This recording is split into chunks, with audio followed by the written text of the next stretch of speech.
కూటమి సర్కార్ వచ్చాక వైసీపీ నేతలు వరుసగా ఓచలు లెక్కబెడుతూ ఉన్నారు. కానీ ద్వారంపూడి చంద్రశేఖర్ రెడ్డిని మాత్రం టచ్ చేయలేకపోతూ ఉన్నారు.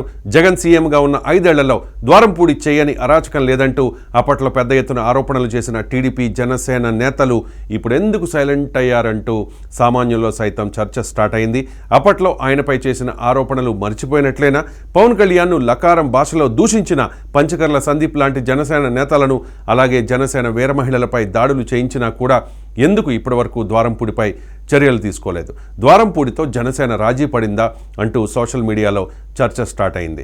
కాకినాడ పోర్టు పేరు వినగానే ఎవరికైనా మొదట గుర్తుకొచ్చే పేరు మాజీ ఎమ్మెల్యే ద్వారంపూడి చంద్రశేఖర్ రెడ్డి. రేషన్ బియ్యం అక్రమ రవాణాతో కోట్లు వెనకేసుకున్నారన్న ఆరోపణలు చాలా కాలంగా ఉన్నాయి.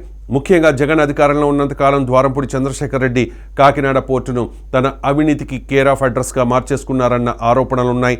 ముఖ్యంగా ఎన్నికల ప్రచార సమయంలో జనసేన అధినేత పవన్ కళ్యాణ్ తాము అధికారంలోకి వస్తే రేషన్ మాఫియాను కూకటి వేళ్లతో పెకిలించేస్తామని, అవినీతి ద్వారంపూడి ఆట కట్టిస్తామని శపథం కూడా చేశారు. కూటమి అధికారంలోకి వచ్చి దాదాపు 2 ఏళ్లు కావస్తోంది. సీజ్ ద షిప్ అంటూ అప్పట్లో హడావుడి చేసిన పవన్ కళ్యాణ్ ద్వారంపూడిపై ఇప్పటివరకు తీసుకున్న చర్యలు ఏంటి అని సర్వత్రా చర్చించుకుంటూ ఉన్నారు.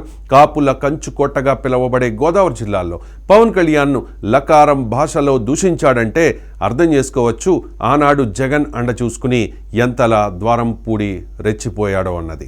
ద్వారంపూడి చంద్రశేఖర్ రెడ్డికి టీడీపీ జనసేన నేతలతో సంబంధాలున్నాయని, ఇప్పటికీ ఆయన అదే దందాను వారి సహకారంతో నడుపుతున్నా ఎందుకు పట్టించుకోవడం లేదంటూ కార్యకర్తలు పలు అనుమానాలు వ్యక్తం చేస్తూ ఉన్నారు.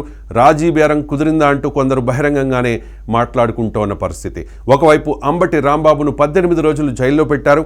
అటు వల్లభనేని వంశీని లోపలేశారు. ప్రతి సందర్భంలోనూ బీసీ కార్డును వాడుకునే జోగి రమేష్ లాంటి వారిని అరెస్ట్ చేసి జైల్లో పెట్టారు. కానీ ద్వారంపూడి చంద్రశేఖర్ రెడ్డిపై రేషన్ మాఫియా సహా అనేక ఆరోపణలున్నాయి. ఇంతవరకు ఎలాంటి చర్యలు తీసుకోకపోవడమే పలు అనుమానాలకు తావిస్తోందన్న టాక్ వినిపిస్తోంది. వైసీపీ అధికారంలో ఉన్ననాళ్లు సీఎం తరహాలో పెత్తనం సాగించారు ద్వారంపూడి. ఆయనపై కబ్జాలు, దౌర్జన్యాలు, అక్రమ వ్యాపారాలు, అక్రమ నిర్మాణాలు, అలాగే అనేక రూపాల్లో ద్వారంపూడి విశ్వరూపం ప్రదర్శించి అవినీతి మేతలో రికార్డులు సృష్టించారన్న ఆరోపణలు ఎదుర్కొన్నారు. సార్వత్రిక ఎన్నికల్లో వైసీపీ చిత్తుగా ఓడిపోవడం, అలాగే ద్వారంపూడి సైతం కాకినాడ సిటీ ఎమ్మెల్యేగా ఓటమి పాలయ్యారు.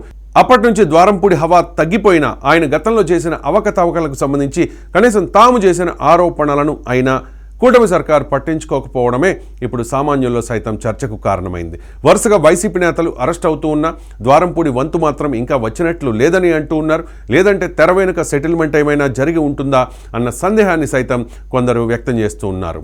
రేషన్ బియ్యం మాఫియాకు సంబంధించి పెద్ద తలకాయలే ఉండి ఉంటాయని, వాటిలో రాజకీయాలకు అతీతంగా అన్ని పార్టీల వారు ఉండి ఉంటారని, అందుకే ఆ వ్యవహారం మరుగున పడి ఉంటుందని కూడా మరికొందరు కామెంట్స్ చేస్తూ ఉన్నారు.